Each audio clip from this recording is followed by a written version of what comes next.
not sharing your whole business with every single person and not feeling like you have to broadcast all of your hobbies and your habits for the world to see so people can say, ooh and ah, oh my gosh, this person does that. Does it even really matter? Hello, everyone. Welcome back to my channel. My name is Chelsea. On this page, we love to discuss all things self-help, self-improvement, and just becoming the best versions of ourselves. And I also have a mic now. One of my friends, he's an engineer, and he watched my video and said that my audio sucks. So here we are with my old microphone from school. Very on brand considering I am a host. Let's get into the video. So I recently read this Substack article called The Art of Being Untouchable. I will paste a photo here.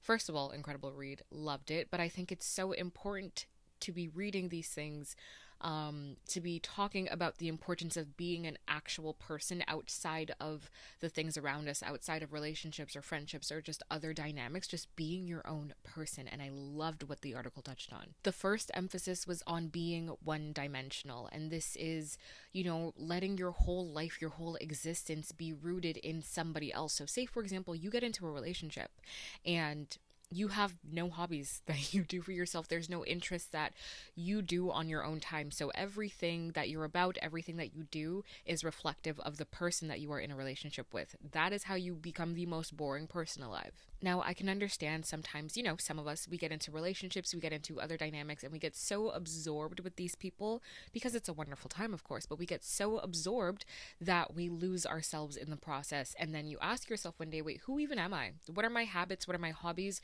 What am I into? And it's crickets. You don't want that to be you.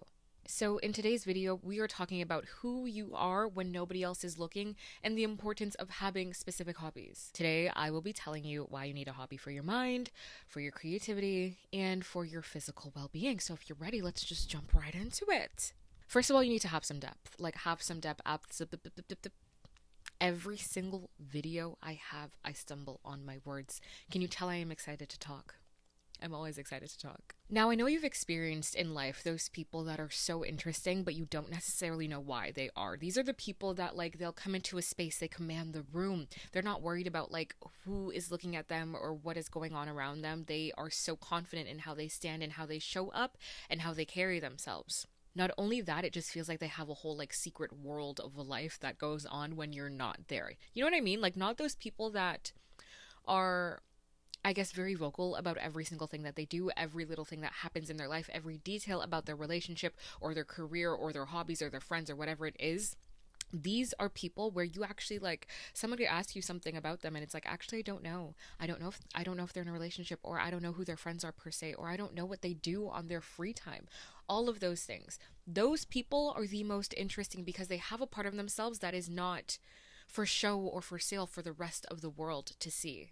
Now, I am the first person who understands what it is like to be somebody who has shared their entire life and their entire existence. I am a talker, if you can't tell by me having a YouTube channel. I love to yap.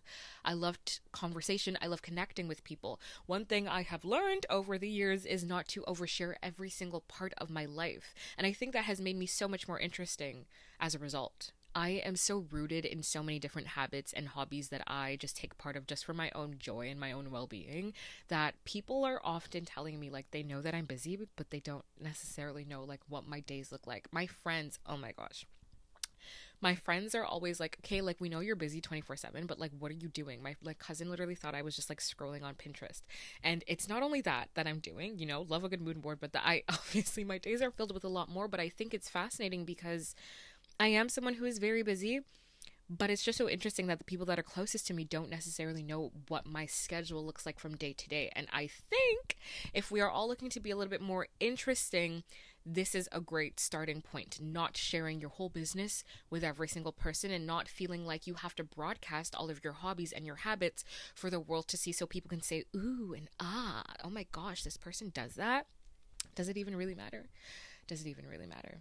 I don't know, just something so alluring about somebody who has things going on in their life, that has hobbies or dedicates their time to something that has nothing to do with you, and they don't care. And they don't care that it has nothing to do with you. I think that is some serious true confidence and belief in yourself.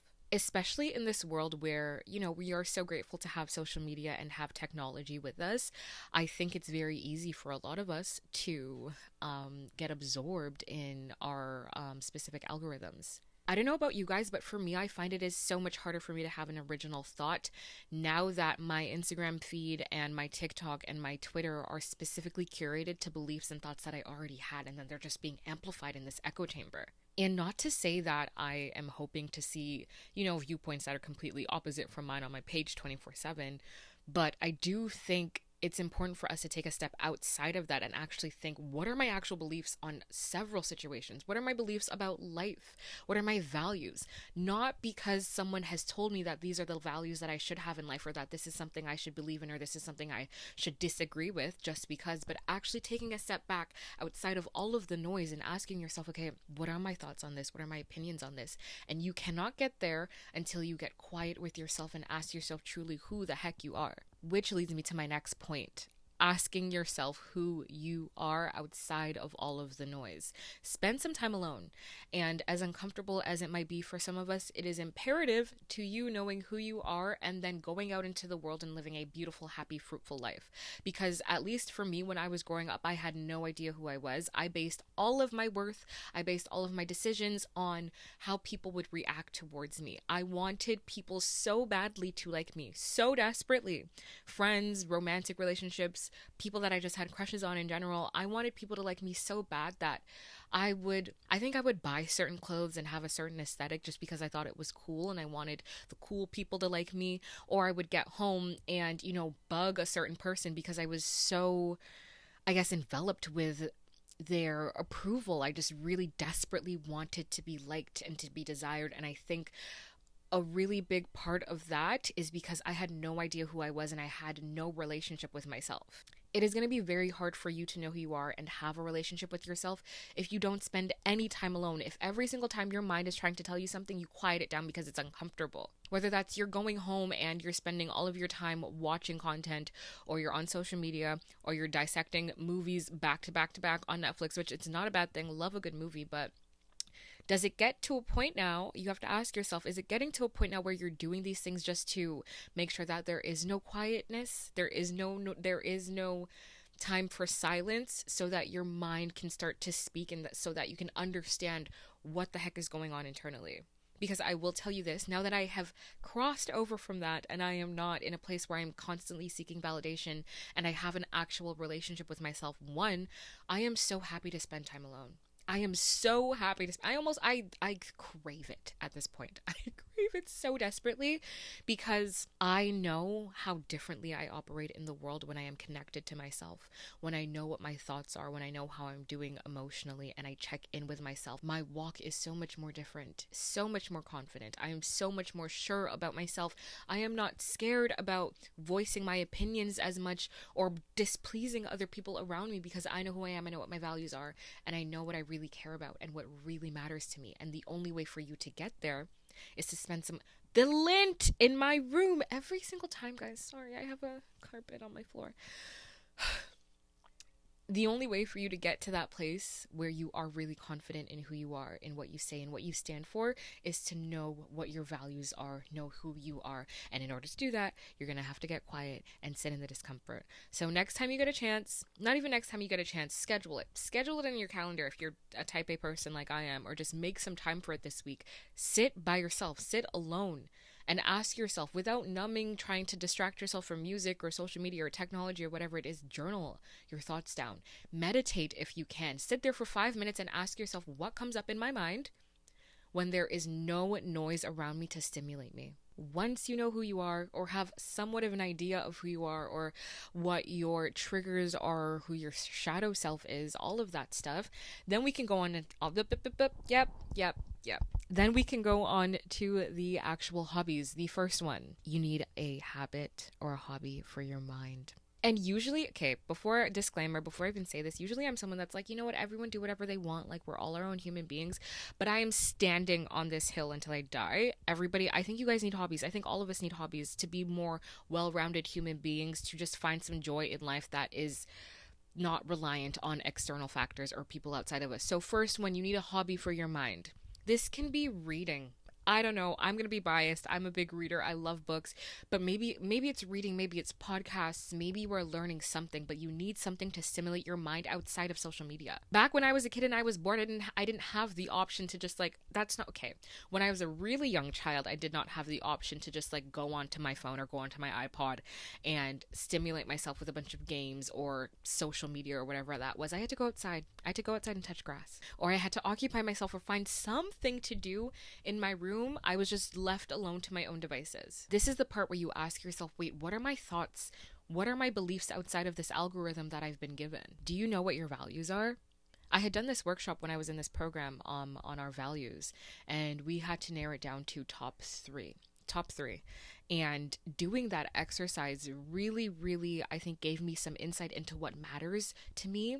And then from there, I had such a wider perspective on why I behave the way that I do, why I work on the things that I do. For me, one of my biggest values is self-actualization and just becoming the best version of myself, or whatever that might be. Hence why I'm on this YouTube channel and I often say that in my intros. But it's a big reason why I'm so driven and why I'm so career focused and oriented. Do you know what I mean? Just ask yourself, what are your values? Sit with yourself, find a hobby for your mind that will allow you to stimulate thoughts and stimulate growth. I feel like once a lot of us finish school, we kind of abandon learning, and I think that's a great disservice to ourselves, because there is so much out there in the world for us to be privy to or for us to learn about. Second hobby, you need a hobby for your creativity. None of this, let me wake up, get to work, come back home, and then overstimulate my brain with media and content. Absolutely not.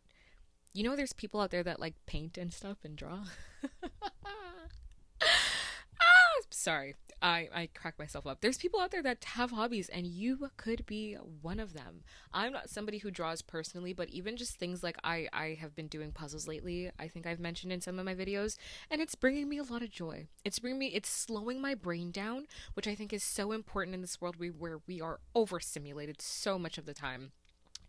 And it just allows me to really have like create thought processes and think about what I would do in certain situations. So just pick up some type of creative hobby if you have one. There is so much out there that can be done. Maybe you like to do flower arranging. That's a really random thing to do, but maybe you like flower arranging. Maybe you like to design clothes, whatever it is. And I'm not necessarily saying that you have to find a hobby that will be lucrative for you, that you can start to sell, but just something that you can give your time to that's not social media, that's not other people. So that when you are by yourself, you're not spending all of your time thinking about what somebody else is doing or if they're going to text you back. And of course, final type of hobby is a hobby for your physical well-being.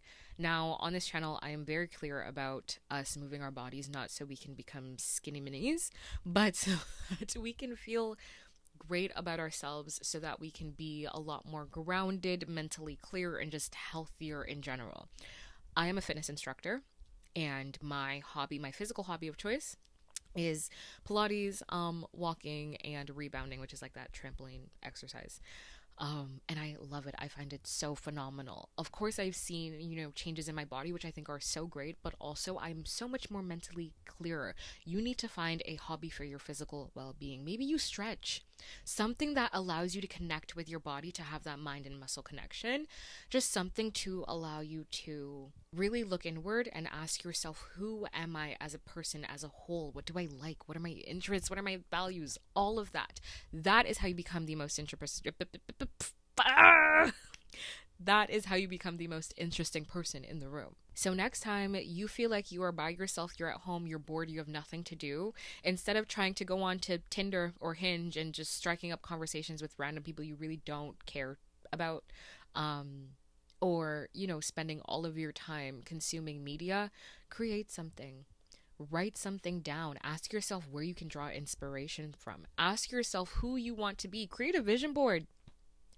Tell somebody you love them, whatever it is. Just find something to do outside of media, specifically consuming so much, and then also outside of people around you. Do not make your whole existence and your whole being be centered on somebody else. That is the first way to be a loser. And I don't like to be rude and call people names, but that you're being a loser if your whole existence is based off of somebody else, and if they text you or if they contact you. Absolutely not.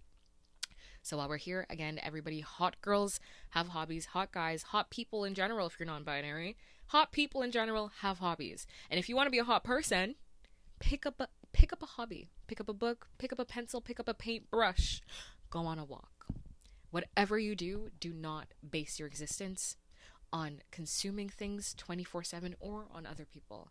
Anyways, I love you. Thank you so much. Longer video today than I usually do, but I ended up rambling. If you are into this content and this vibe, subscribe, leave a comment down below. Let me know if this resonated with you. With that being said, I hope you have a beautiful rest of your day. I am rooting for you. Yeah, that's all. See you in the next one. Bye.